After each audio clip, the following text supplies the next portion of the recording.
This is a stimulus update and daily news report. Got some big updates to share with you. We'll talk about the truth about Social Security recipients and a fourth stimulus check. What's the latest with that $1,400 Social Security stimulus check? We'll go over the $841 SSI payments. Plus, gas prices went up an additional 47 cents, and the world food shortage is getting real. There's only 10 weeks left of wheat supply left because of what's going on in Ukraine. I'll give you some other important updates as well. Hope you're having a terrific Thursday. If you appreciate the fact-based, fast-paced updates, hit the like button down below, and I am picking the winners in today's video, this video right now, for the $200 check, so stay tuned for that. Let's get into the news first.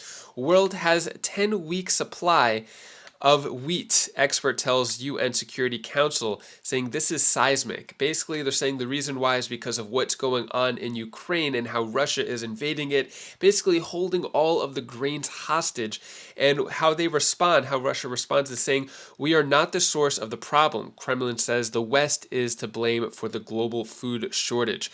Who do you believe? What's really going on here? Take a look at this video clip here explaining more about that. Even if Vladimir Putin's war on Ukraine ended tomorrow, the entire world still would face a rampant hunger crisis. As CNN's Kylie Atwood reports, the U.S. and others are sounding urgent alarms about how Russian forces are interfering with food shipments that keep hundreds of millions of people across the globe from starving. Grain held hostage because of Russia's invasion of Ukraine is deepening the global food crisis. When a nation that is the breadbasket of the world becomes a nation with the longest bread lines of the world, we know we have a problem. Before the Ukraine war began, the country was the world's fourth largest exporter of corn and the fifth largest exporter of wheat. Now those agricultural products cannot get out of Ukraine's ports because of Russia's blockade, leaving dozens of countries desperate. David Beasley, the executive director of the World Food Program, said there are currently at least 323 million people around the world heading towards starvation. Truly, failure to open those ports in Odessa region will be a declaration of war on global food security, and it will result in famine and destabilization and mass migration around the world. The Biden administration is ramping up its focus on this deadly crisis as global food prices are spiking. Secretary of State Tony Blinken convened a United Nations Security Council meeting on the topic today, calling for a coordinated international response. There are an estimated 22 million tons of grain sitting in silos in Ukraine right now, and demanding that Russia open the ports and allow trucks with food to leave the country. The Russian Federation claims falsely that the international community's sanctions are to blame for worsening the global food crisis. Sanctions aren't blocking Black Sea ports, trapping ships filled with food, and destroying Ukrainian roads and railways. Russia is. Footage obtained by CNN from Melitopol, Zaporizhia, allows us to see what President Zelensky's administration is calling food terrorism. Trucks bearing the white Z symbol of the Russian military stealing Ukrainian grain, bringing it to Russian-held Crimea. This is not just a strike at Ukraine. Without our agrarian exports, dozens of countries in various regions of the world have found themselves on the brink of food deficit. Russia is also carrying out strikes specifically targeting agricultural warehouses in the country. We're seeing attacks on everything from fields with craters in them. There are reports of Russian soldiers putting landmines in fields, destroying farm equipment. As the world presses for an end to Russia's invasion, experts warn that even if the conflict did end soon, it would take years for Ukraine's agricultural industry to recover. The world is on the brink of mass hunger. Now, Jake, the Biden administration is working closely with European allies to develop alternate routes to get this grain out of Ukraine if those ports are not open, which of course Russia has given no indication that they will allow them to open. And one of the leading options here is putting this grain onto trains and transferring the grain from Ukraine to the neighboring European countries. But of course, there are a lot of logistical and technological challenges that have come along with that. What are your thoughts? Is it the West to blame for the food shortage? Is it Russia to blame for the food shortage? A combination of both? Let me know your thoughts on all that. Next, let's get into stimulus. So Social Security Supplemental Income Payment Schedule 2022, Americans to get $841 checks next week. See the exact date. So payments worth up to a maximum of $841 will be sent to SSI recipients on Wednesday, June 1st. So $841 is the maximum amount. If you are on SSI, I'm just curious if you don't mind sharing what is your amount that you're getting. Let me know down in the comments below. Looks like June 1st is when those checks should come in. And then also, stimulus update, the truth about Social Security recipients and a fourth stimulus check. So what is going on there? As months pass, the odds of Congress approving a fourth check diminish. For Social Security recipients needing financial assistance, help is available. So basically, we've been hearing for months and months and months that stimulus checks are going to come, they're in Congress, but yet nothing is getting done about it. So if you want to know the truth in terms of a federal level stimulus check, a fourth stimulus check, doesn't seem likely at the moment, which is surprising, especially with inflation so high and people on fixed income like Social Security recipients who need more help than ever. It's really a shame that nothing is being done about the most vulnerable people in our society. It's really sad. But basically, it's talking here saying that, there could be another COLA increase and things like that, but that doesn't really help out. It's not going to go into effect until January the following year, which inflation could be even higher. Inflation is higher than those COLA checks, which what happens to the Social Security recipients? They're just kind of getting screwed. Let me know if you agree with me or not. Next, also, what's going on with that $1,400 check? So Social Security stimulus, why recipients shouldn't hold out for $1,400 checks anytime soon. So basically, what happened here is the Senior Citizens League, which was a nonpartisan group, put pressure on Congress for $1,400 checks just for Social Security recipients who were retired. And only that group of people would get a $1,400 check under this plan. So they had a petition, they put pressure on Congress. What came out of it? Nothing. Same with other federal stimulus checks. So if you're hearing this about hearing $1,400 checks anywhere else, it's not true. I want to tell you the truth. Social Security recipients are not going to receive a $1,400 check, not anytime soon, but it's not even going up for a vote or anything in Congress. No bill, actually. It was just a petition that was going around. So I wanted to give you truth about that. Also, when it comes to gas, U.S. gas prices have soared 47 cents over the past month to record highs. And it just seems like it just keeps going higher and higher and no solution in sight. It doesn't see, even if they do come up with a solution, I don't know how they could come up with a solution to fix it overnight. Looks like it's going to be a slow crawl. Here is one of the gas experts talking about what could happen with gas prices over the next few weeks and months. Take a look.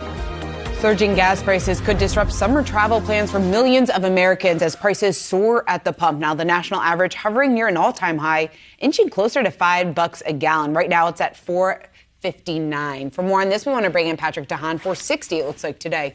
Patrick DeHaan, Gas Buddy's head of petroleum analysis. Patrick, I think the big question every single American is asking right now is how much worse could this potentially get? We heard from JP Morgan. They're saying it could be over $6 by August. What are you seeing?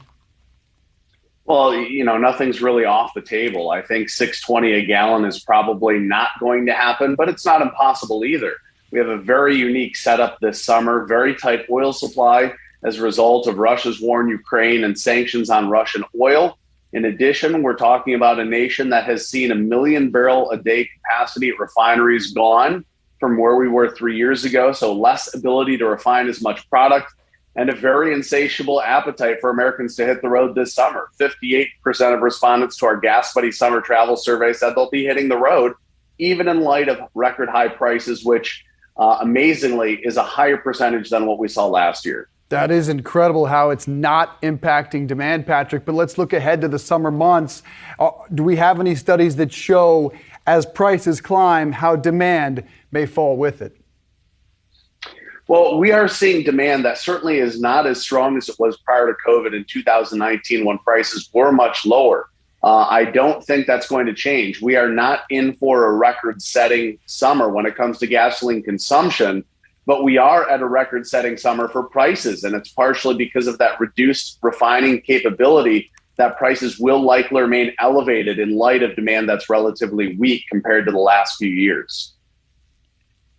Hey, Patrick, I'm curious to get your thoughts on the Biden administration, what we've heard from President Biden when it comes to lowering gas prices. Now there's reports that Biden hasn't ruled out using export restrictions to ease soaring prices. How big of an impact do you think this could potentially have? Well, it's all in the details. Obviously, U.S. oil companies would be very sensitive to export limitations. Keep in mind, a lot of U.S. oil companies export oil that they can't utilize at their refineries and import oil that they can utilize. And so to put a bottleneck in place that doesn't allow the free flow of oil may, number one, hurt refineries' ability to refine oil, but it may disincentivize oil producers and refiners from producing as much product as they otherwise would. So the administration has to walk this very carefully. I understand the temptation. The U.S. exported over 10 million barrels a day of refined product just in the last week, or 70 million barrels total. But this is something that is very nuanced. Of course, the price at the pump we feel every time we fill up, Patrick, but diesel prices we necessarily don't, although we feel it when we pay more for food and groceries and clothing because it's really a part of everything that we buy. The IRS oil record high, $5.54. I know the Biden administration has talked about tapping emergency supplies, talked about loosening environmental rules. How much impact do the diesel sales have on the economy, and how high do you go? Because one JP Morgan analyst said $6.20 by August. Well, I'm hopeful we won't get there for gasoline. Now, if all the stars are aligned, it's possible. I still think it's very improbable that gas prices would climb another $1.60.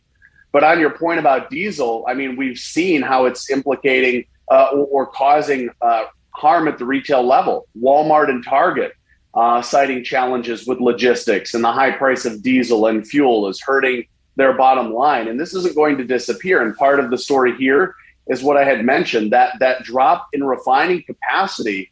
The same time, Europe has also seen a drop in refining capacity at a time of economic rebound. So this is a situation that the president really doesn't have the capability to build a refinery overnight or to increase oil production overnight, right? All of these supply challenges are hurting things.